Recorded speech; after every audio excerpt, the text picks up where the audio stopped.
What's good? You done clicked on the video, so I'm already knowing you with the vibes. So today, we got these teachers expressing they concerned about the youth, expressing they concerned about our current students. Let's get into it. Okay, y'all, what do y'all think these 4 things have in common? Combination locks, cursive, clock reading, and corresponding via postage. Our kids can't do none of them. Maybe one of them, but most of them can't do near one of these, y'all. They are getting to high school, our babies, and they cannot operate a combination lock. Like, the stress, cursive, they telling me they can't write in cursive and they can't read in cursive. I'm like, but cursive is in English. What you mean you can't read it? Read this word. I can't. Read the word. It's in cursive. I can't. Read the word. It's in cursive, ain't it? Read the word. Y-O-M-L-I-E. Yomli? Yomli. That's not a word. That's a money? I can't tell what the first letter is. Read this word. Y-O-M-Y-O-U.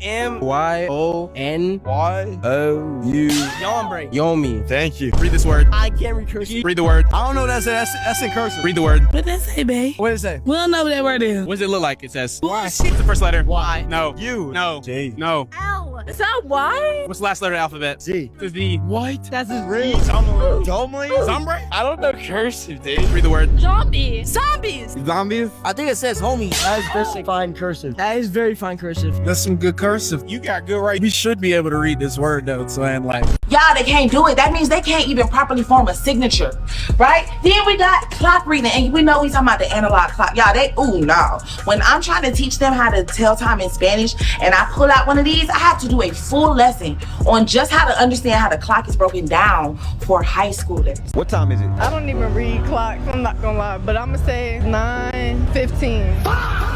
What time is it? It is 2:50. Wait, no, maybe 2:55. What time is it? Are you serious? Yeah. It's 1 something. It's almost 2 o'clock. What time is it? 2:45. What time is it? That's either 1:45 or 2:45 for sure. What time is it? It's close to 6:40. What time is it? 12:30. What time is it? 12:25. What time is it? It's 5 o'clock. What time is it? 5 o'clock, man. What time is it? 2:45. 2:50. What time is it? Shit. I want to say 10 something. It just got 10. No, it's finna be. Gonna be 11. Yeah. Okay. What time is it? 10:10. What? 10:11. What time is it? 10, 11, damn near. What time is it? I'm gonna say that's 6:30. What time is it? 7:30. What time is it? 7:30. What time is it? 7:30 look like. What time is it? Finna be 1.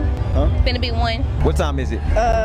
9:50. Yeah, you got all them wrong. What time is it? It just turned 9, so it's before 9:05. Maybe like 9:03, 9:02. That's it. You're done. You think I did good? What time is it? 12:45.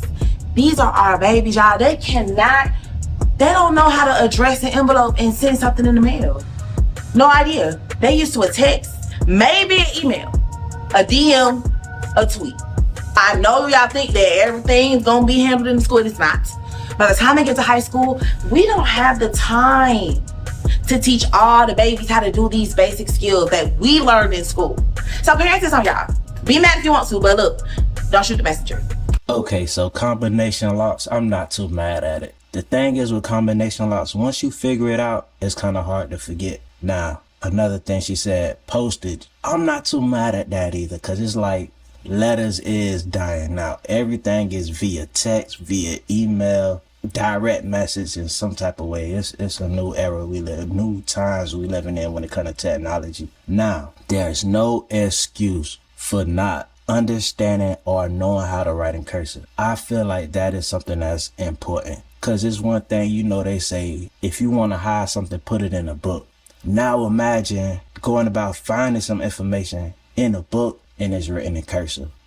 It's like you can't win for losing. Another thing, the clock. You should learn a clock coming out of elementary school, I think, at this point. Come on now, the clock. I remember learning the clock in school, and it got to the point where we had to take tests, and all it had was the shorthand and the little hand, no numbers. We had to be able to tell what time it is. And I'm going to just say it, okay? And I know this is going to offend some people, but I'm going to say it anyway because the reality is what it is. Some students get too many excuses, okay? And I'm even going a step further. Students with certain diagnoses, they get too many excuses as well, because aside from the diagnosis, children still need to know that there are boundaries. Children still need to know that there are consequences to their actions, okay? Because in my years of teaching, I'm gonna tell you what I've learned. Once you give a kid one excuse, and then two excuses, and then try to act like, oh, well, it's because of this, that's why they're... No, because once you put those excuses out there, now that kid is walking around with the idea that I'm actually allowed to act up. I'm allowed to behave however I want to, because they know that I don't have any control over it. And I think we got to be very careful with those excuses, okay? Because even when a child has something that might be limiting their ability, it can still be managed if you put consequences and expectations in place. I'm just saying, okay? My professional opinion, these children, sometimes they know what they're doing. And the more excuses they get and the less consequences they get, it's not changing or fixing the situation or the behavior. Okay? Have a good day. So I know y'all heard this before. A wise man can play crazy, but a crazy man cannot play wise. That's all this is. Come on now. As jits, I know y'all going through them years in school, just doing something bad and feeling like you got the upper hand or got your teacher confused or got your teacher beat. Like, as kids, we are naturally conniving. But it's one thing as a teacher or as a parent to enable that behavior by giving it a pass or shutting it down right then and there. Like, you gotta nip that in the butt, because if we can get away with it, you're gonna run with it. So now we are seeing kids that are identifying as animals going to school, and they are purring instead of answering questions, and they meow, and the teachers are not allowed to question it because it's considered a queer identity. So you have kids that are going to school and they're saying, I'm a cat, and the teachers have to affirm them as a cat. Yes. So it's The not schools just are like the literal zoos now, basically. They are. Ain't no way. Listen, I couldn't be a teacher, y'all. My hands go down to y'all teachers out there. Cause ain't no way no student coming in my class pretending or thinking that they a cat or some type of dog. It's one thing we gotta deal with the LGBTQBC whatever, you know what I'm saying? The kids coming in the identity crisis of them thinking that they're the opposite sex. That's already a handful within itself. But then to actually have to take on a student identifying themselves as a cat, listen, if you don't go home, take that back to your house. Tell your parents put you in a cage, but not in my classroom. Well, you tell me if I was bullying this student, because that's what a parent tried to accuse me of. So I teach high school, and one of my students was addicted to her cell phone. I mean, it was so disruptive. She barely got any work done because I would have to speak to her 4, 5, 6 times a class about being on her phone. And I tried everything to get her off the phone. I would take off 10 points every time I saw her on it. Sometimes she would lose 30, 40 points a day. I would confiscate the phone and sit it on my desk. She would try to sneak on her headphones so that she could hear text messages coming through. She started wearing her Apple Watch to school so that she could text on the Apple Watch. It was just so unbearable. So of course I'm calling home and I'm telling her mom, look, this is becoming a huge issue. She's in 25% of my class, and it's because she will not get off her cell phone. And the first 2 times that I call her, mom is very receptive. She's like, okay, that is an issue. I'm going to talk to her about it. But every time she walks back into my class the next day and she still has a cell phone, still has her headphones, still has her Apple Watch. Nothing is changing. So one day we're doing a lab and she has a hat on her head, which if you know, I teach science, you cannot wear hats and hoods while we're doing labs because it's dangerous. And there's another female student who also has a hat on her head, and she told me her hair just wasn't done. And I gave her the opportunity to go into my office and to fix her hair so that she could do the lab without losing any points.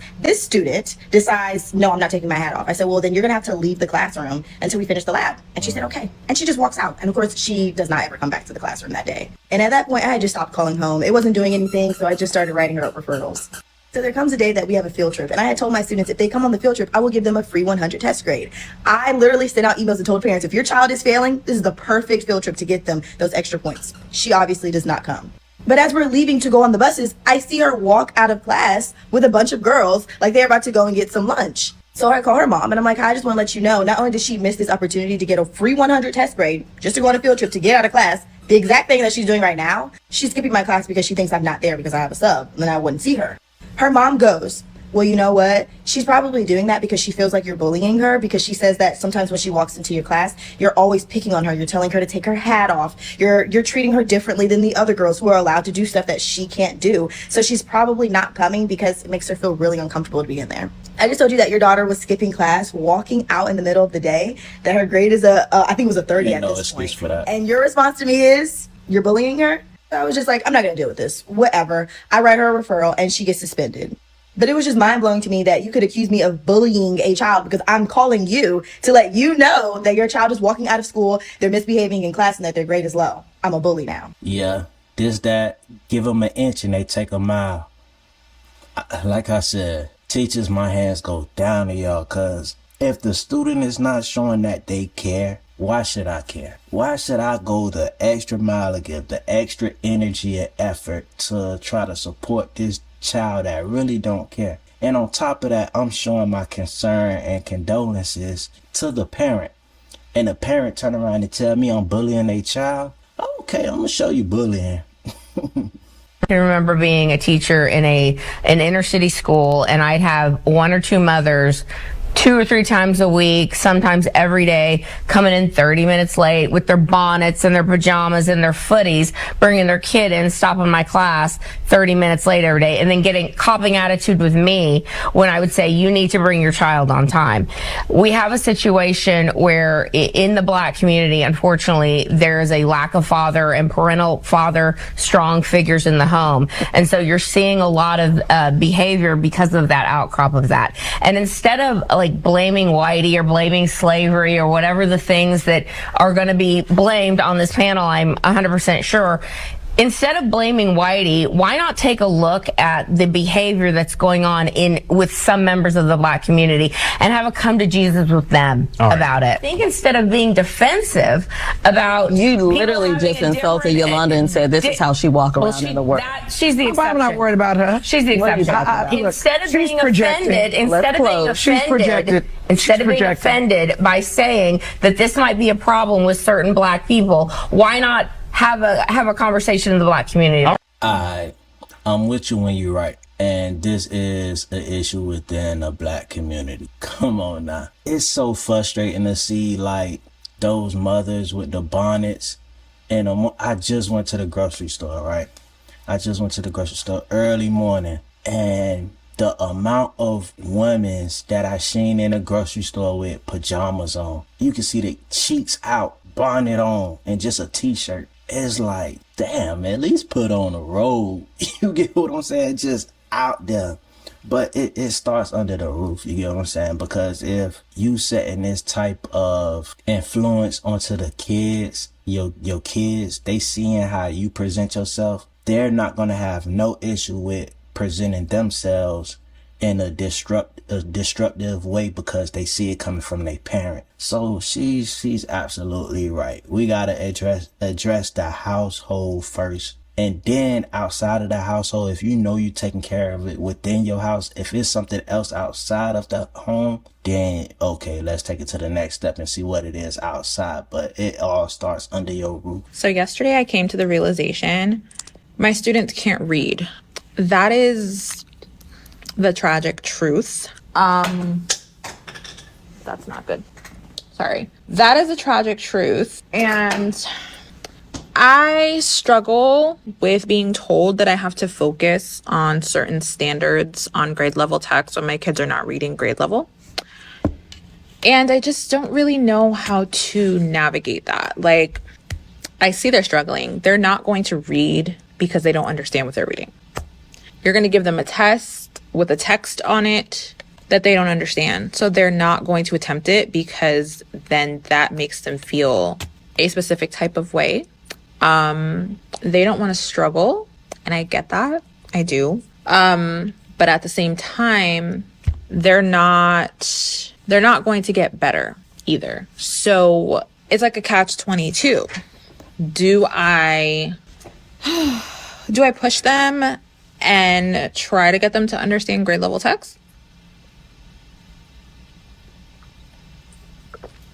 Or do I come kind of down to their level and try to show them the standards on a text they do understand? Like, is that a possibility? Like, I don't know. It's a really difficult decision to make as a teacher, because you're told that they need to be reading grade level text, but at the end of the day, they don't understand the grade level text. So in reality, like, what are we doing, you know?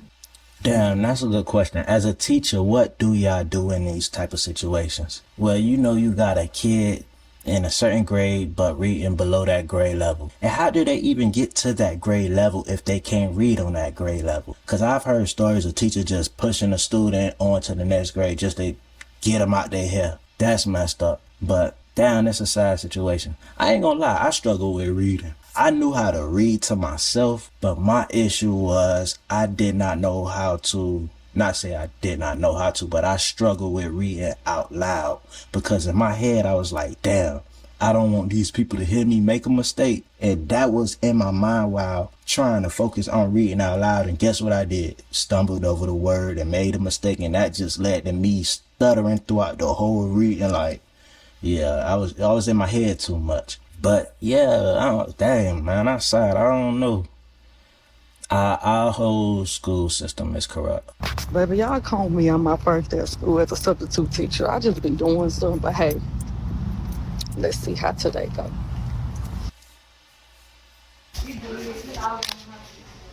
I go to the bathroom. Already?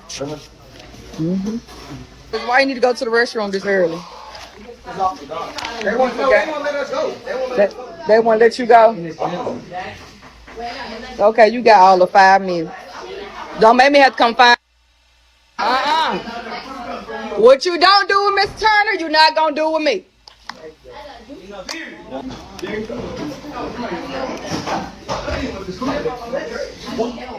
All this eating and drinking, do y'all do that in class? All right.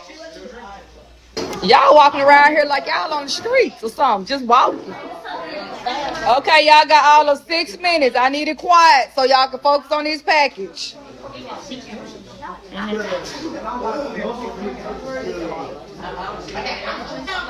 I know I said what I said when I said I need quiet.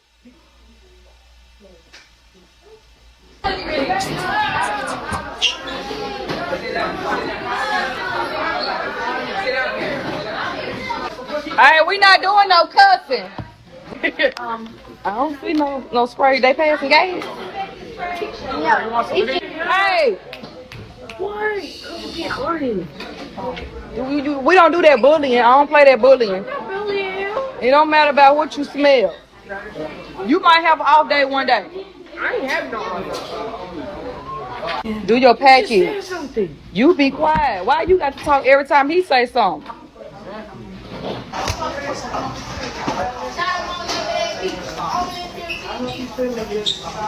Get out of my class. Bye. Go on, go. Yeah. Go on, go. Get out. I'm convinced they don't pay teachers enough. To be 8th graders, middle school and high school, to constantly have to redirect these children as much as teachers have to. It's like a big daycare. School is like a big daycare. I'm gonna mix y'all around this time. You sitting right here. Gib. Come sit right here. No, I don't want you by me. I don't want you by me. Mason, I ain't gonna tell you to again come up here and sit down. You either gonna sit right here or you going to the office. Yeah, you gotta be built different. That's a different type of tolerance. Like I said, my hands go down to y'all because I remember in school, our goal was to make the substitute teacher quit. Hands down. That was the goal. Like, if you was a substitute teacher walking into my class, Team D, we wasn't the like smartest kids, but it was like you could tell they separated us from the advanced kids. So with us, it was like, okay, it was already it's just a bad mix of kids that they had together. So like I said, man, them subs, I remember, boy, we made one sub quit and go to China. Yeah, it was that bad. She left the States because of us. What consequences do you find most effective for immediate behavior change, especially for students who choose not to do the consequence they're given? I will absolutely say that there are times when you get a student in your classroom, sometimes it's 1 or 2 kids, and no matter what expectations or management you have in place, they're going to try you more so than the other kids. So with these students who need a little bit more, I pull them aside. You can't really address those behaviors with the entire class sometimes because that student might have some other things going on that they really need you to meet them on their level. So I like to ask reflection questions. Are you proud of the behavior that you have? Are you proud of the things that you're doing or saying? Do you want people to look at you as this inappropriate, out of control person? No, you're better than that. When you come in my classroom, I show you respect, and I expect you to show me respect. I expect you to be respectful of the people that you are sharing this space with. Okay, we didn't do anything to you. If there's something going on, you can speak to me about it, but acting out in my classroom or being disrespectful, that's not going to work. So can we try that again tomorrow? Can we try that again later? Tell me what you're going to do better next time. You got to get them to reflect themselves. You can't talk at them too much without giving them the time and the opportunity to reflect on what they are doing and how they want to change for themselves. And that's going to happen when you get them to a point where they trust that you care about them. They trust that you want to see them do well, and you've made them think about the kind of person that they want to be. And once they've made that decision, that's when you get a better, more genuine change, not just for the moment. Hey, that's some good advice. In the schoolhouse, she asked reflective questions to make this student reflect on their action. That's some good advice. Even outside of the schoolhouse, with some of y'all grown folks, y'all need to use this tactic. Some of y'all within these relationships, ask your partner these reflective questions. I can ask y'all some reflective questions as well. Like, you done made it this far in the video and you didn't hit that subscribe button. Are you satisfied with your actions right now? And if you are subscribed, I appreciate the love and I appreciate the support, man. Y'all hit that like button. Y'all get down in the comment section, especially if you're a teacher, man. Outside of that, until next time, I'll holla.